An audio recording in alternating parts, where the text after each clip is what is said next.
Hello, everybody. I am Martha Alter Hines, and I'm here today with Jordyn Smith. And we actually are making this video kind of a little bit on the fly because we just recorded an interview with Jordyn for the Rebecoming the One symposium. And I am feeling really moved by our conversation. And I'm also realizing that this moment that we're in today, we're recording this on June 12th, 2023. This is a really big moment. Pluto just re-entered Capricorn yesterday, and we're now in the middle of June 2023, where there's just a lot of energies I feel like kind of ramping up. Like a lot of the outer planets are about to go retrograde in addition to Pluto, and next month the nodes are switching into Aries and Libra, and Venus is going to go retrograde, which is ruling those nodes. And, it's just a lot. It's really intense right this minute. And a lot of the themes in what's going on astrologically are very exceedingly relevant to the symposium, Rebecoming the One. So I was feeling called to just have this little chat with Jordyn about this moment in time, because I felt like a lot of what we were saying in that recording just now for the symposium, I wanted to almost extract out so that it could be like a soothing balm for this moment, because I feel like there are a lot of energies that are potentially feeling pretty difficult for people. And one of the reasons I really love astrology is because it helps me to contextualize what the heck what is going on. And I feel like my take, Jordyn, I don't know, you tell me how you feel. I feel like it's probably only going to get more intense for the next month. That's my sense. And then I think also next October with the eclipses, it's going to be pretty intense also. But anyway, that's my little intro to why we're here. So thank you. Yeah, I would have to agree for sure. We have definitely a lot of intense energies, and energies that are wanting us to have a revision. So we're going to be looking at things that we feel like we've already looked at before and are needing to integrate a little bit more. Have it's on the one hand pulling back another layer of the onion, and another is that creates space for us to pull in something new to be integrated about that certain dynamic. And so I think anytime as humans, when we're experiencing that, it can be pretty intense. So yeah. And can you say a little about your sense? You gave this beautiful explanation in the video we just recorded about your sense of what the role of Pluto, kind of peeking its head into 0 degrees of Aquarius for a little while, and now it's, as of yesterday, gone back into Capricorn, and it's going to do that a few more times for like the next year and a half. What's your take on that? Yeah, so with Pluto having been in Aquarius, we're in this time period since it's retrograded back into Capricorn. If you think about Capricorn, reflection, it's always like a 2 steps forward, 1 step back in order for us to reflect on dynamics.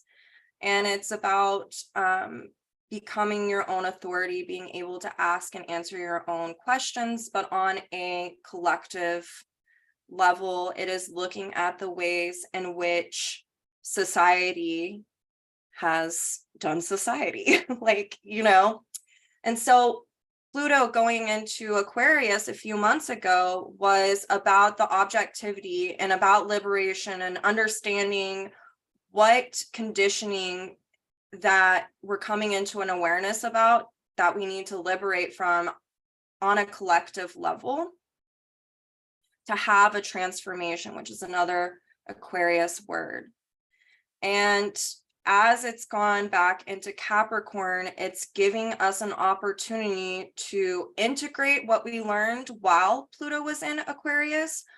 But it's also the need to expand upon the integration process of what we're coming back to re-experience through Pluto being retrograde in this sign on a collective societal level.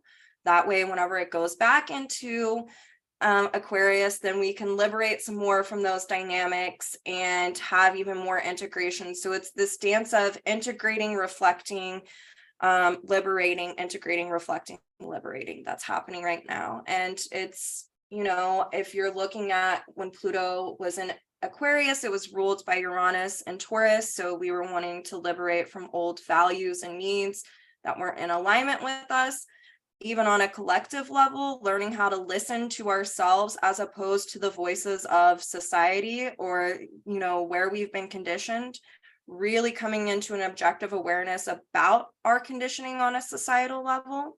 So also looking at Pluto being square the nodes, the South Node as well, really focusing on that Scorpio. And it was about looking at how we have utilized natural resources, how, you know,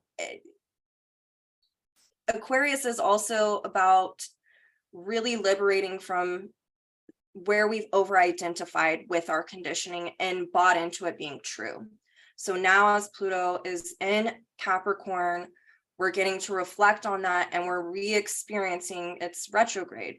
It's relive, redo in order to resolve these dynamics that we were coming into awareness that have to do with the patriarchy and society at large. So we're going to be looking at gender issues, you know, societal constructs around gender. We're looking at how society, like government does government, how it operates. We're looking at, with Pluto being ruled by Saturn and Pisces now, we're really wanting to dissolve man-made structures and laws that are not in resonance with the collective in order for a balance to start to occur, a rebalancing of the masculine and the feminine through shedding these kind of patriarchal distortions. So as the nodes shift into Libra and Aries, well, the North Node right now is in Taurus and Venus has been ruling that. So as we've been clearing out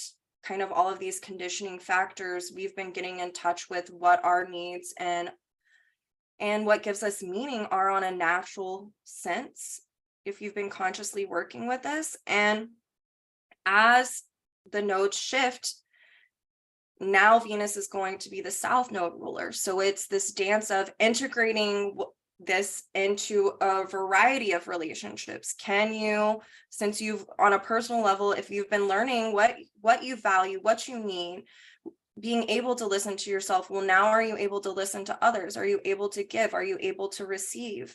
Are things in alignment with giving, sharing, and inclusion? Or are you abandoning yourself? You know, are you masking kind of these Libra dynamics? So there's this huge integration process that's happening, and we're revisiting dynamics in order to resolve them right now so things can come back into balance on a collective level. So we are looking at, you know, wanting to balance the masculine and the feminine within each one of us and on a collective level as well. That's also looking at Gaia and understanding that we're not separate from her, we're a part of her, we are nature. And so really wanting to come back into this balance in a holistic, very large way. And we have Jupiter going through Taurus right now that's going to help us connect with this even more. What are the natural principles? Saturn's in Pisces. What are the universal laws that are timeless in nature? As we liberate and, you know, dissolve the man-made ideologies, we're needing new knowledge to come back into place, but that's really more about remembering the things that we already carry within us that are natural, and that's what's going to help put this balance, you know, things back into balance right now. Beautiful. Yes. And last week, Michelle Dench pointed out, which I didn't even catch this last week in the symposium, which for everybody is entirely free. Well, there are some optional paid things, but there's 34 talks that are totally free, 4 free panel discussions. And it goes for the whole month of June 2023. It is not too late to sign up. Jordyn's talk is coming out on Sunday, this Sunday, and all these free talks are available indefinitely for free. No, like, you have 48 hours and then you need to do a VIP upgrade. It's not that kind of a thing. This is meant to be truly holding space for the healing of our collective. And so it is free as long as YouTube exists, and as long as Teachable exists, it will exist and for free for you, for all of us. So please sign up, and the link is here. But last week was the first week of the symposium, and it was on the divine feminine. And on each Thursday of this month, we're having panel discussions that go with the themes of each week of the symposium. So last week is the divine feminine. This week is the divine masculine. Next week with your talk is the divine person. And then the last week is going to be bringing us all to wholeness, rebecoming the one. And so Michelle Dench was on the panel discussion last week for the divine feminine. And she pointed out that literally during the hour and a half of that panel was when Venus came into an exact squaring of the nodes opposite Pluto. And I was like, what? So crazy. And then I find it so fascinating that the divine person week, which is, holding a lot of free talks, including yours, on conversations around non-binary and transgender needs, and just, what is the whole spectrum of gender fluidity, all of that, happens to be starting basically on the new moon in Gemini. Love it. So I didn't plan any of that, right? It's like, which is wow. So that new moon, I looked at it, I've looked at it a few times, and with Venus in Leo being ruled by the sun, that's going to be conjunct that. Like, whenever I think of Leo, it's about creative actualization on a very general level, but you always look to the sun to see, what am I trying to creatively actualize here? And if Pluto's, it went back into Capricorn, we're wanting to creatively actualize how we express ourselves in a more natural way. Through this whole past 18 months, we've been learning about more natural needs and values on a personal and collective level. Well, now we need new language for this, or we need to be able to express this in a different way because we've only been expressing things in a really conditioned way. And so it's this kind of beautiful moment of the universe saying, you have the freedom to express yourself however you want to. Like, how do you feel right now? How are you identifying now, since you've been doing all of this work and sloughing off all of the distortions of conditioning and integrating what feels natural and authentic for you? I just think that it's really, the energies right now with that are very beautiful. Yeah, this reprieve, Mm-hmm. And that ties into kind of the last thing I feel like I want to say, also related to what you're saying before, which is that with the, how Pluto goes back and forth often over 1.5 times, right? It's a lot of back and forth and back and forth. So there's going to be a lot of back and forth between Pluto in Aquarius and Pluto in Capricorn, and it can really feel like I know for me personally that I often just wish that there was just a solution and we go from A to B and we're done and we move on and we learn our lesson and life is good. But there's this wisdom of life that, like, sometimes is really frustrating for me, but that's not really actually how our soul works, or like how life works typically. And we have this need to reintegrate and do this slowly and gently, hopefully over time. Wow. And I just lost my train of thought. What was the last thing you were just saying? About how we have like creative expression coming up right now for us to creatively actualize. That actually got me thinking about transiting Lilith. Yes. Go there. And then, yes. Okay. So with transiting Lilith being in Virgo right now, we were talking about this earlier.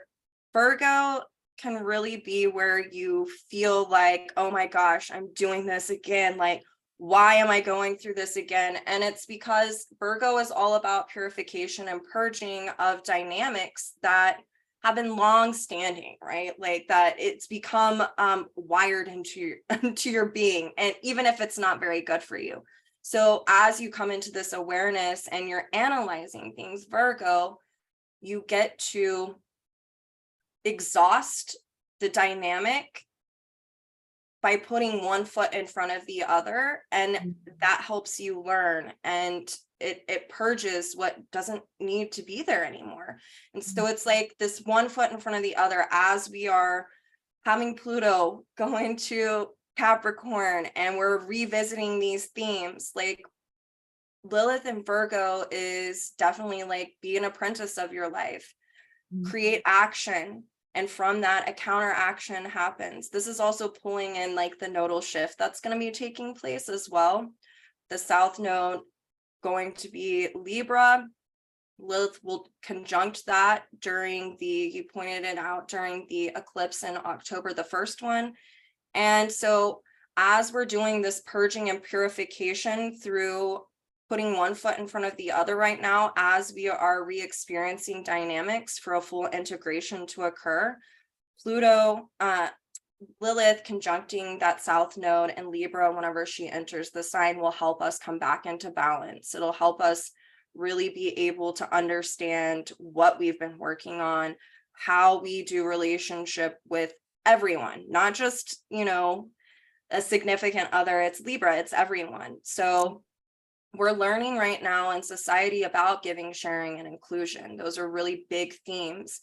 And Lilith transiting Virgo is wanting us to really purge any type of shame, guilt, judgment that stems from patriarchal thoughts surrounding these kind of types of energies. And it's also being a champion for the underdog right now. You know, that's Lilith and Virgo. So really doing this work on a collective level that helps us exhaust this in order for balance to occur as she enters the sign of Libra later on. Beautiful. And then when she's on the south node of Mhm. when she's on the south node during the eclipses in October, that's going to be fascinating. Yes.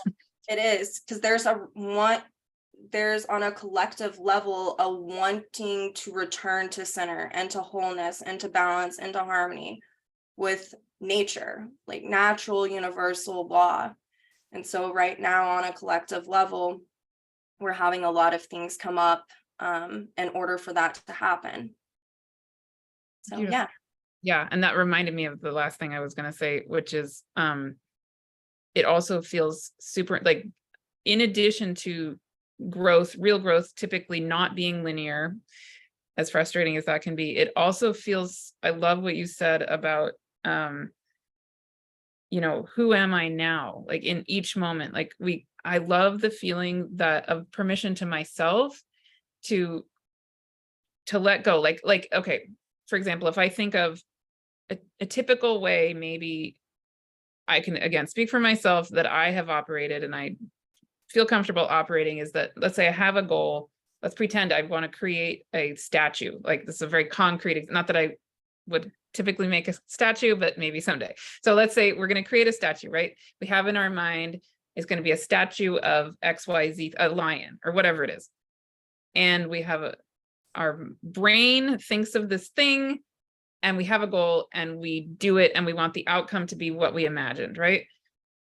That's one way of operating. But it's like, if we are ourselves are this statue, quote unquote, or this being that is becoming, or even like, you know, Pluto squaring the nodes, like the caterpillar that's going into the chrysalis and over time becoming the new butterfly who's going to emerge, or the moth or the whoever.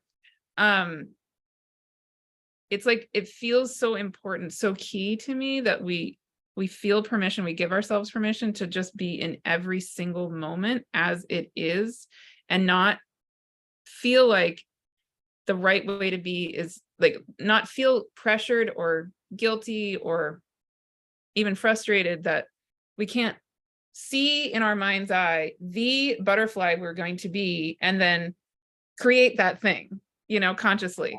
Like that's also not really how this works, even though I would love for it. Like some part of me really wants that to be how it works. But I feel so much relief when I remember, and when I hear you, giving that reminder that it's like a moment by moment, just Yeah, perfection's an illusion. And the only way that we learn is by putting one foot in front of the other. And Lilith is going to be trining Pluto. Like, so it's like, as we're revisiting all of this stuff and reflecting on it, we need to remember that the value's in the effort. Like, you don't get to be a Michelangelo just like that. It's from taking action and then learning from the counteraction that it creates. And with Pluto, this is kind of this deal that's going on with Lilith and Pluto. And then Pluto's wanting us to reflect and actually see it. So we can be so pessimistic and be like, I don't even feel like there's any growth. But the beauty of Pluto in Capricorn is it says, as you're climbing this mountain, occasionally turn your head and look at where you came from and reflect and see that you haven't just been climbing in place. Like you're here and you've been learning and you've been going through this process, and it isn't linear. And you take in that beautiful evolutionary astrology teaching of Virgo, like the value is in the effort. Where I always like to say there's more than one way to get to Denny's. Like, this isn't going to look the same for everyone, and it's important to honor your own path and the way that you feel called to do whatever work is arising right now, and just know that as I put one foot in front of the other, as I create action, I create a counter action, and then I get to learn from that moment. And that's how I pull in this Lilith and Virgo being an apprentice. I'm honing this area of my life right now by re-experiencing in order to resolve and exhaust. And I get to figure out like, that didn't work last time. Let me try something different, and until it feels right, and just really honoring that. So beautiful. Yeah. And just to let everybody know, the actual talk that Jordyn is doing for Rebecoming the One Symposium is a deep dive into Lilith, the asteroid. Gemini Brett, actually the same week as Jordyn's talk is coming out, did a talk on amazing talk on the astronomy of Black Moon Lilith, right? So we're going to have two talks actually on Lilith, and in the same week, actually two talks on Venus. And one of them is by one of the talks on Venus is with Verena Burrell, who I've done a lot of work with and videos with, and then another Venus video with Louise Eddington. So anyways, it's just interesting how that worked out. 2 on Lilith, 2 on Venus, but all kind of exploring this, the non-duality, the divine person through these lenses. It's really interesting. I love it. Well, and it's so fascinating too, because Venus has a yin and a yang expression as well. And not a lot of people talk about that. So it's like perfect, especially for that week, So yeah. Awesome. Great. Yes. So the link to sign up for this free symposium is with this video. Even if you're watching this video after June 2023, still sign up. It's still free. It's still all available. I can't even express how many amazing speakers are part of this. If you happen to be into astrology, I would say probably half-ish, 40% of the speakers are astrologers and the rest are not astrologers. There's lots of amazing speakers who are not astrologers, like Anne Baring, and I could go on and on and on, Anne Bromley, so many. I don't want to try to name all, but if you're into astrology, again, I'm not going to be naming all of them, but some of the people you might know are Melanie Reinhart, Heather Ensworth, Ari Moshe Wolf, Verena Burrell, Louise Eddington, Jordyn Smith. I mean, again, I'm leaving out people there, so please, I apologize ahead of time. So many. There's so many amazing people. I can't name everybody, but it's unreal how off well, the and I like how what you've done is, I like that even though you're a practicing astrologer, and yes, you have a lot of astrologers, you also have a lot of people who are, because I've looked at the list, that are not astrologers, like you said, but they are with movement, or they're in mental health, or, just all of these different areas. So this is like a symposium that is holistic in nature. Like, it's gonna get you at every end. And I love that. It's not just kind of botched into one special area or expertise. And I think that that's one of the many beauties of your symposium. So Awesome. Yeah. And actually this week, the Divine Masculine Week, has a lot of speakers who are very active and very well known in the nature connection world. Like John Young is one person who people tend to know of, who are into nature connection and nature education and all of that. So there's a lot of conversation that weaves together this reality that we are Earth, and that we need to remember that we are, Taurus, North Node with Jupiter in Taurus. I'm like, yep, there we go. There's that theme. It's pretty awesome. And how that our connection with Earth is so tied into our relationship with gender, and it's really beautiful. Yeah. And we touch on that too in your talk on Lilith too. So yeah.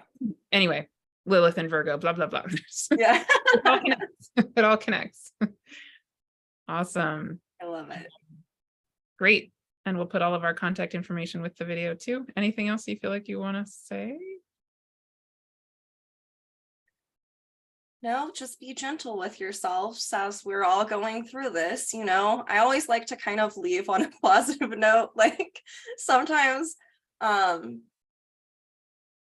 with astrology, like, there can be like these, I like to call them like doom and gloom kind of like weeks. Like, It's like, I'm like, man, I'm not trying to make this heavy, but this feels really heavy. So I always try to,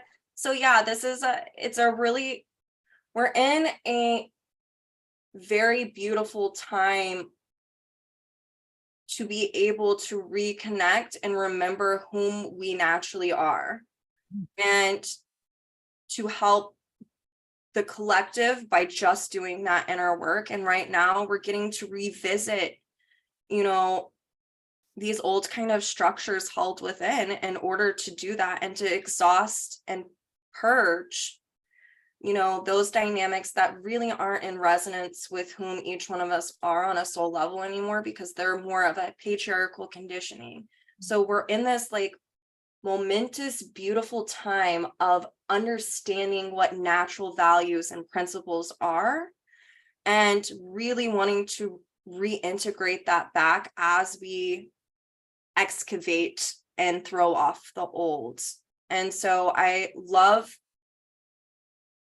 what the astrology is reflecting, because I know that it can be really incredible for the collective when consciously utilized. And so, and I mean, even if it's not, evolution's gonna proceed no matter what. But it is really, just keep doing the inner work. That's what I want to say to people. That as Pluto's in Capricorn, there can be this feeling of, when you slide back or you feel like you're revisiting something, that, oh my gosh, it's all null and void. Everything I've been working on, I got to start all over again. And that's just not the case.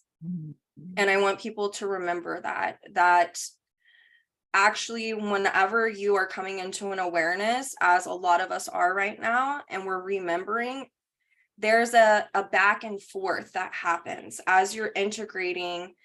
You're not going to know this is new. Like, we're all literally like rewiring and wanting to vibrate energetically at a different level. And so we're getting our sea legs, and there can be growing pains, and to be gentle with yourself, and to know that if you find yourself doing something that you thought that you exhausted, to not be judgmental or shameful of yourself. That actually, the fact that when you're doing it means that you're aware, and that means that there has already been growth. And so to really understand that and know that as you keep trying, as you come into more awareness, things aren't going to be perfect, but it is a journey, and every little bit does count. And I want people to remember that as Pluto is, in Capricorn right now.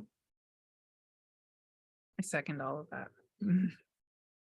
Wonderful. Well, yes, and we would love to see all of you at the Rebecoming the One Symposium.